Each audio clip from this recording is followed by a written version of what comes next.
Narito ako, walang sandata ngunit puno ng paninindigan.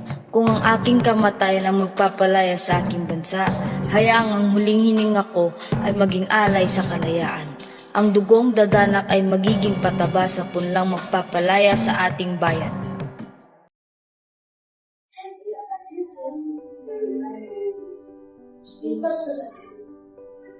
Okay students, ngayong araw, nagtatalakayin natin ang isa sa pinakadakilang bayani ng ating kasaysayan na si Dr. Jose Rizal. Alam natin na siya ay hindi lamang isang manunulat, kundi isa rin siyang doktor, scholar, at isang taong may malalim na pagmamahal sa bayan. Ang kanyang mga akda ay ang Noli Me Tangere at ang El Filibusterismo ay nagbibigay liwanag sa mga Pilipino noong panahon ng kolonyalismo. Ngayon, sino sa inyo ang nakakaalam kung bakit niya sinulat ang mga ito? Sige, ikaw, Leila.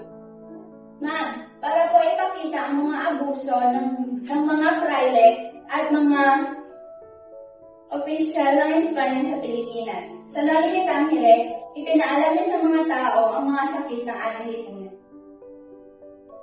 Tama, Leila. Ang Noli Me Tangere ay naglalarawan ng kawalang katarungan at pang-aabuso ng mga may kapangyarihan. Ikaw, Angela. Ma'am, hindi po ba sinabi rin ni Rizal na ang kabataan ay pag-asa ng bayan? Parang pinapaalala niya po sa atin na tayo ay may responsibilidad para ipagpatuloy ang laban para sa hustisya at kalayaan. Tama ka, Angela. Para kay Rizal, ang kabataan ang may hawak ng kinabukasan ng bayan. Kaya nga ang kanyang mga sinulat ay para gisiin ang diwa ng kabataan at ihanda tayo sa responsibilidad na ipagpatuloy ang laban para sa pagbabago. Ngunit hindi ba kayo nagtataka? Cassandra. Ma'am, siguro po naniniwala siya na mas malakas ang salita kaysa sa espada. Kung hindi natin nauunawaan ang pinagmulan ng problema, paano natin mababago ang ating kinabukasan? May dalaga ka pa, Marie. Naalala ko rin po na sa ibang bansa, marami rin siyang isinulat para sa mga Pilipino at sa kanilang karapatan. Ginamit niya ang kanyang talino para ipaglaban ang mga naaapi na kahit wala siya sa sariling bayan. Very good students. Para kay Rizal, mas makapangyarihan ang edukasyon at pagmulat ng isipan. Ang kalayaan para sa kanya ay nagsisimula sa loob, sa pagtuwid ng kamalayan ng bawat Pilipino. Ngunit hindi rin naging madali ang buhay niya, lalo na't ang kanyang pamilya ay nakaranas ng pangapi dahil sa kanyang mga akda. Kilalanin natin ang kanyang mga pinagdaanan bilang anak at kapatid.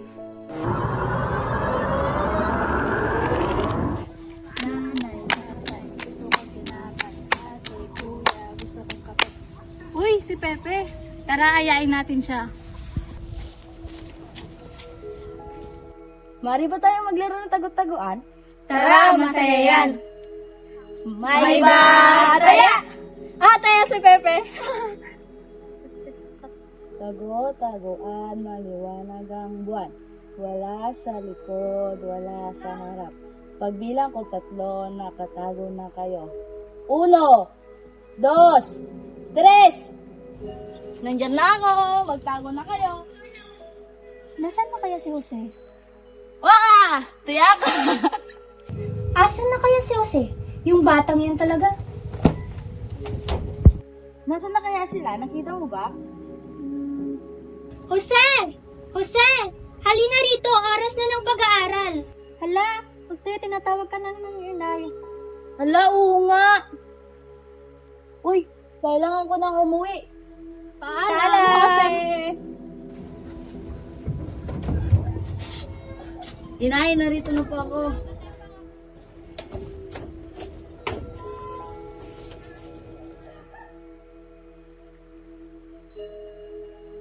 Jose, mahal kong anak, tandaan mo ito. Ang kaalaman ay isang yaman na hindi mananakaw ng kahit sino. Kung nais mong tumulong sa ating bayan, kailangan mong palakasin ang iyong puso't isipan.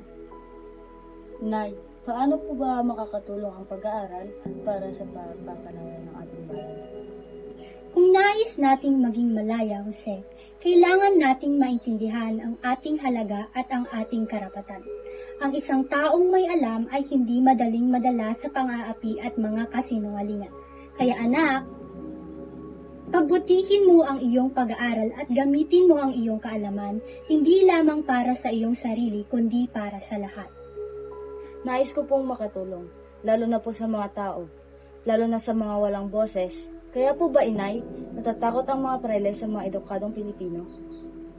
Oo, anak. Dahil alam nila na kapag natuto ang mga Pilipino, mawawalan sila ng kapangyarihan. Kaya laging isa puso ang ating bayan. Kung magiging makatarungan ka at may malasakit, makakatulong ka sa ating bayan sa paraang higit pa sa isang espada. Ina, maaari mo hubang ituro sa akin ito? Kapagkat hindi ko po ito maintindihan.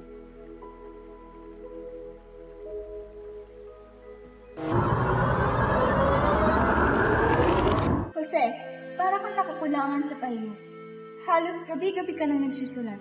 Hindi ba't mas mabuting ituon mo na lamang ang oras mo sa iyong profesyon bilang doktor? Alam mo, marami kang matutulungan. Totoo, marami akong pwedeng tulungan bilang isang doktor. Ngunit alam ko rin, bilang isang manunulat, mas marami akong magagawa. Ang pluma ko ang siyang aking magiging panlaban upang buksan ang isipan ng ating mga kababayan, laban sa pang-aabuso at sa mga walang katarungan. Alam mo bang sa pamamagitan ng iyong mga sinulat, hinahanap ka na ng mga Espanyol? Huwag mo sanang isipin na makakalimutan ka nila. Dahil sa bawat salita at bawat nobela na nilalabas mo, ay siyang patuloy na nagpapataas ng panganib sa'yo. Alam ko ang mga panganib, ngunit iniisip ko ang ating bayan. Kung sa pamagitan ng aking pagsusulat ay kalayaan ng ating mga kababayan, handa akong harapin ang kahit anumang panganib. Totoo ngang iba ang pag-ibig mo sa bayan, Jose. Huwag kang mag-alala.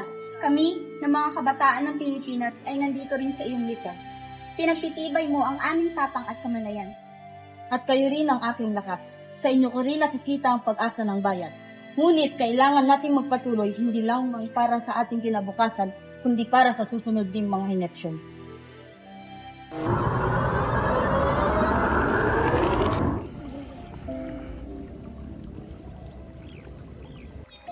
Tete, Uy, kuya, narito na pala. uy. Kamusta naman ang iyong paglalakbay sa Europa? Maayos naman, kuya. Kamusta naman kayo, Ina? Ayos lang din. Ako nang magdala ng iyong bagay. Salamat, kuya. Matanong ko lamang, Pepe. Alam mo ba ang iyong pinapasok? Alam mo bang hindi lang ikaw ang maapektuhan ng lahat ng iyong ginagawa, kundi lahat tayo, ang ating buong pamilya at lahat ng Pilipinong naghahangad ng pagbabago. Alam ko, kuya. Ngunit paano kung magiging payapa kung malayo ako sa ating bansa? At ng ating mga kababayan ay naghihirap at nakikita ko ang kanilang pagdurusa. Ang kanilang pangarap na kalayaan. At kung ang aking pagbabalik ay siyang magiging pag-asa nila, handa akong harapin ang lahat ng peligro. Napakatapang mo, Pepe. Alam mo bang kaya namin isakripisyo ang aming sarili para sa iyo at para sa iyong mga layunin. Alam namin kung gaano kahalaga ang lahat ng ginagawa mong ito sa iyo. Ngunit bilang iyong kapatid, ako ay natatakot. Huwag kang mag-alala, kuya. Ang lahat ng ating pagsasakripisyo ay hindi mawawalan ng kabuluhan. Kung ang aking kamatayan ay siyang magpapalaya sa ating bayan, isa itong pagsasakripisyo na handa kong tanggapin. Pepe, ang iyong katapangan ay walang kapantay. Kami ni Inay ay natatakot, ngunit alam namin sa aming puso na ang iyong hangarin lamang ay ang ikabubuti ng ating bayan. Natatakot man kami ay ikaw ay aming susuportahan. Salamat, kuya. Ang inyong pagmamahal at suporta ang nagbibigay sa akin ng lakas. Balang araw, ang lahat ng aking paghihirap ay magbubunga rin. Maraming salamat. O siya, halika na. Punta na tayo sa ating bahay at pinagluto ka ni Inay ng iyong masarap na ulam.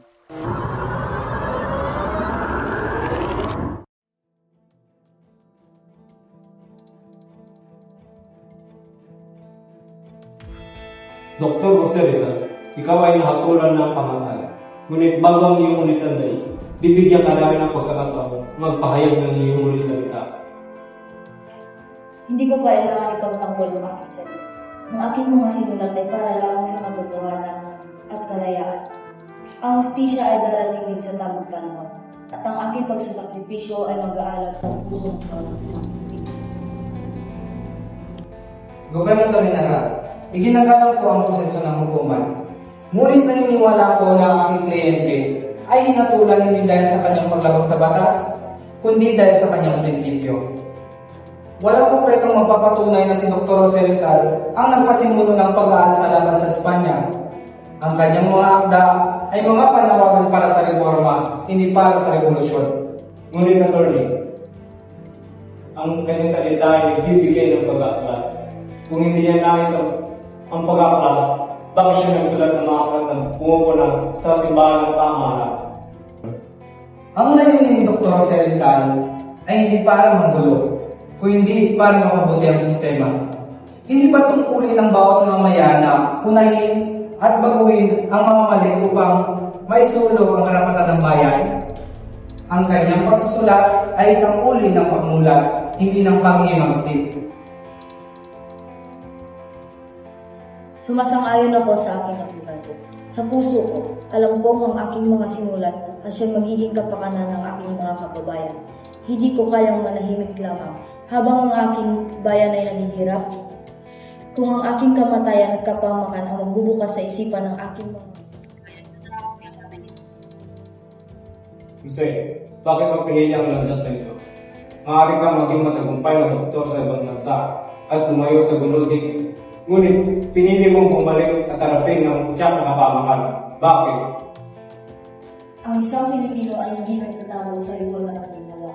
Ang aking misyon ay narito sa Pilipinas. Ang isang bayani ay hindi natatawag ng sakripisyo. At ang isang bayani ay hindi lumalayo sa kanyang bayan. Kung ang aking salita at ang aking buhay ang siyang magiging kapalit ng kalayaan, ang aking kapalaran ay hindi na magiging. Sadyang hindi kita maunawaan, Jose. Ang pag-ibig mo sa bayan ay isang misteryo para sa akin. Ngunit malaya kang pumili ng iyong landas. Dr. Jose Rizal, ginawa ko na ang lahat para ipagtanggol ka. Nais kong malaman mo na kahit anong maging hatol ng kasaysayan, para sa akin at para sa nakakarami, ikaw ay isang inspirasyon. Salamat, Atty. Ang iyong pagtindig sa aking tabi ay siyang handa ng karunungan at katapangan. Huwag kang mag-alala. Tayo ay sa tamang landas.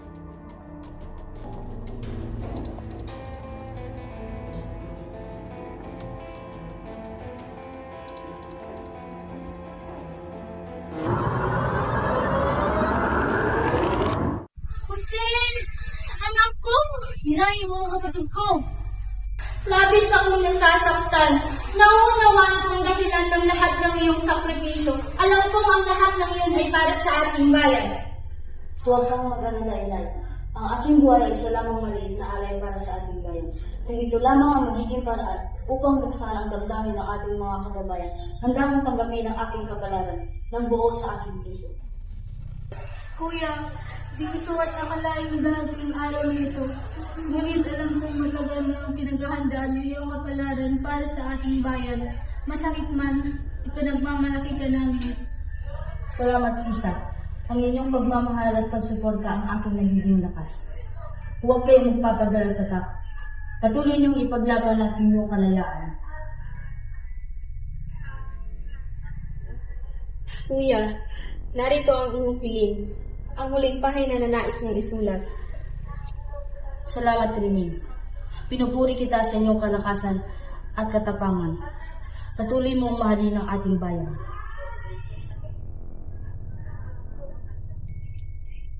Jose, alam ko ito ang pinili mong landas. Ngunit napakasakit isipin na ito na ang hinapit pagkakita.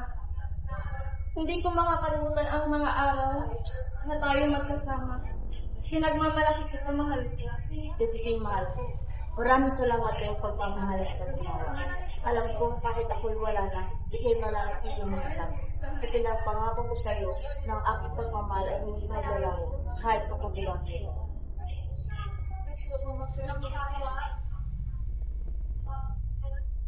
Anak, magpahinga ka na. Kapayapaan ang kapalit ng lahat ng iyong sakripisyo. Alam kong maligaya ang Diyos sa lahat ng iyong ginawa.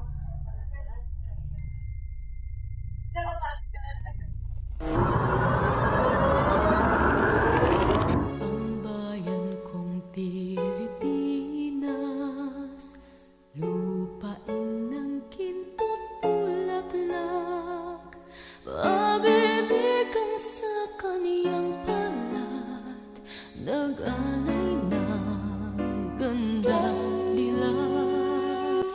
Dr. Jose Rizal, kung may nais kang sabihin sa iyong huling sandali, ito na ang iyong pagkakataon.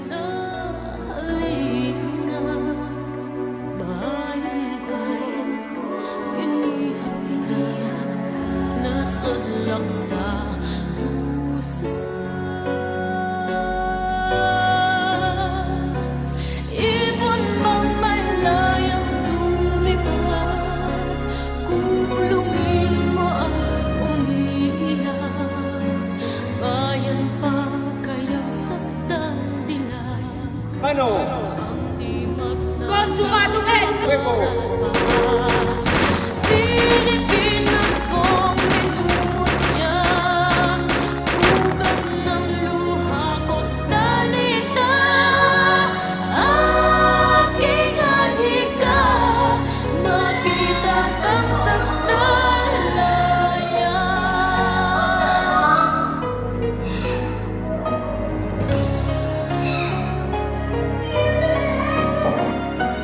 Ibon mang may layang lumipad.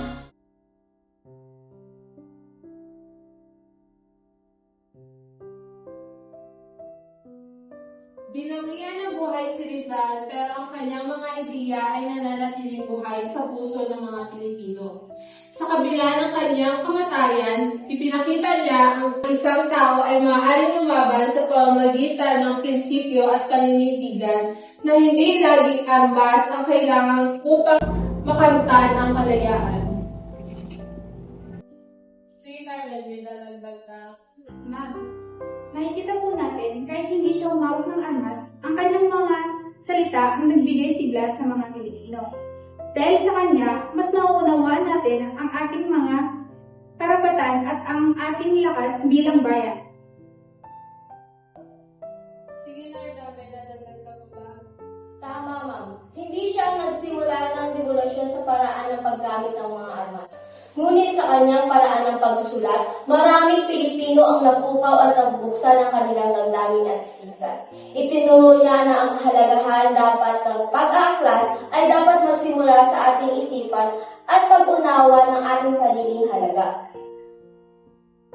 Tama kayo, si Rizal ay isang taong nagtataglay ng pambihirang tapang at kabutihan. Ipinakita niya na ang pagbabago ay hindi nagsisimula sa dahas, kundi sa edukasyon at kamulatan. Natutunan natin mula sa kanya na hindi natin kailangan ang dahas para ipaglaban ang ating karapatan. However, Ma'am, parang hanggang ngayon marami pa tayong pwedeng malaman sa ating bansa.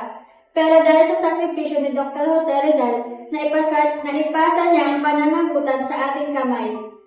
Kaya hindi lang siya ang bayani kundi gabay din sa ating bansa. sige Mira, may nagdagal. Sa tingin ko rin po, ma'am, ang ipinakita ni Rizal ay hindi lang para sa kasalukuyang panahon niya, kundi para rin sa inaharap. Parang ipinaalala niya sa atin na dapat tayo magkaisa at magpatuloy sa laban. Hindi lang para sa atin, kundi para sa susunod na henerasyon. Very good, students. Bilang mga kabataan ng bagong henerasyon, nasa inyo ang kamay ng pagpapatuloy ng laban ni Rizal. Huwag kalimutan ang kanyang sakripisyo at gamitin ang inyong mga natutunan upang makapaglingkod sa bayan. At dito na nagtatapos ang lesson natin ngayong araw. Okay, class dismissed. Bye-bye!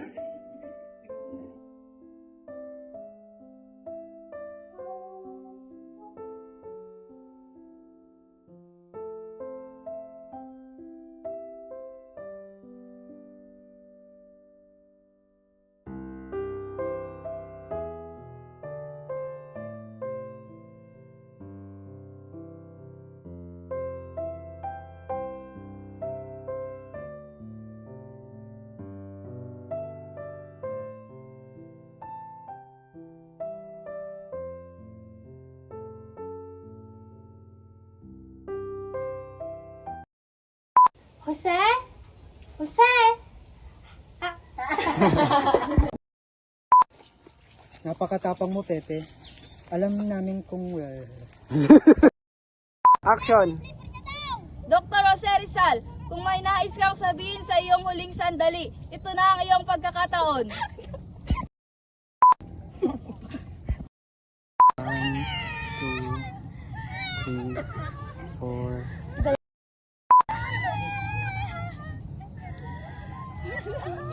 lang, tumatawa yung papatay.